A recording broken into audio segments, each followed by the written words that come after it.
అయోధ్యలో జరుగుతున్నటువంటి బాలరామాయణ విగ్రహ ప్రతిష్ఠ కార్యక్రమం అయోధ్యలో జరుగుతున్నటువంటి ఈ కార్యక్రమానికి ప్రతిష్టాత్మకంగా చేపట్టారు కేంద్ర ప్రభుత్వం అంతా కూడా. పూర్తిగా ప్రపంచవ్యాప్తంగా ఉన్నటువంటి హిందువులందరూ కూడా ఈ ఘడియల కోసం వెయిట్ చేస్తున్నారు.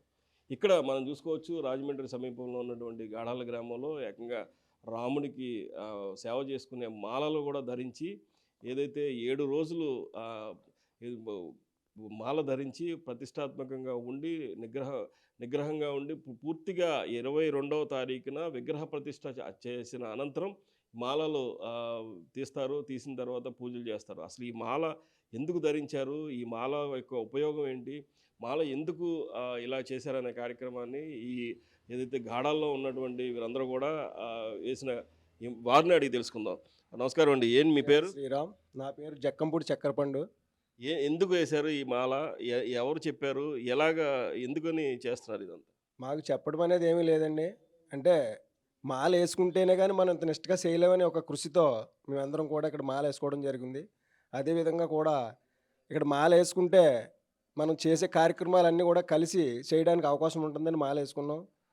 అక్కడ మోడీ గారు ఎంతో కృషితో చేసేటువంటి కార్యక్రమానికి మనం ఉడతా సాయంగా ఇక్కడ కూడా ప్రతి వాడ చేస్తున్నారు. ప్రతి వాడ కన్నా మా ఊరు మేము ఈ రామభక్తిగా ఎంతో గొప్పగా చేయాలనేసి ఈ కార్యక్రమం చేపట్టాం. ప్రతి ఊర్లో కూడా అక్షింతలు పంచిపెట్టారు. మా ఊర్లో అక్షింతలు పంచిపెట్టాలంటే ఊరంతా కూడా ఆంజనేయ స్వామి జెండా ఎగరాలని కంకణం కట్టుకొని మాకు బాగా సత్యనారాయణ గారు చేసినట్టు కృషితో జెండాలన్నీ కూడా పురమాయించాం. ఆ జెండాలో అక్షింతలు కలిపి పంచిపెట్టాలనేసి కార్యక్రమం పెట్టామండి రేపొద్దుట శనివారం. అలాగే 21వ తారీఖు ఆదివారం ఎంతో గొప్పగా గాడాల నుంచి కోరికొండ నుంచి రాజనగరం నుంచి దేవంచేరు నుంచి కొంతమూరు నుంచి గాడాల ర్యాలీ కూడా పెట్టాం భారీగా.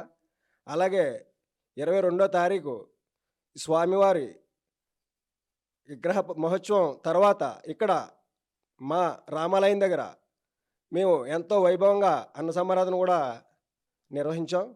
ఈ కార్యక్రమాలన్నిటికీ కూడా మా గాడాల గ్రామస్తులు సహకారంతో చేస్తున్నాం.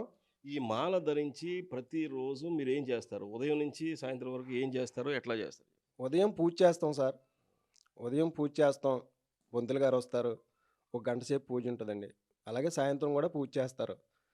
మిగతా టైంలో ఈ కార్యక్రమానికి సంబంధించి ఏ పని చేయాలనుకున్నా స్వాములందరం కలిసి వెళ్ళి ఒక చందా అడగాలన్నా ఒక పనికి వెళ్ళాలన్నా ఈ 7 రోజులు కూడా స్వామివారి పని మీదే మాలేసుకుని స్వామివారికి మా వంతు సాయం ఎంతవరకు చేయగలమో అది మేము చేయాలనేసి నిర్ణయించుకున్నాం.